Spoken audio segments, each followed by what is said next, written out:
แข็งไปแล้วเลย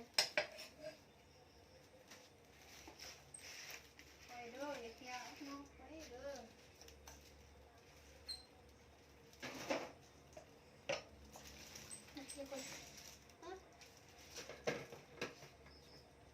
เนี่ยเอานี่มาล้างนะน้อง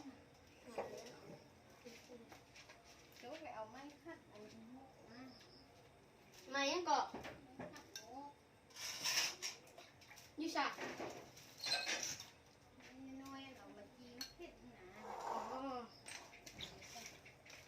คิดว่าเป็นไม้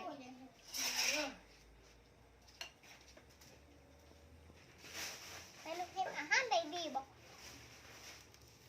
มีนั่งมันนี้ โอเคเอามาให้แล้วก่อนเลย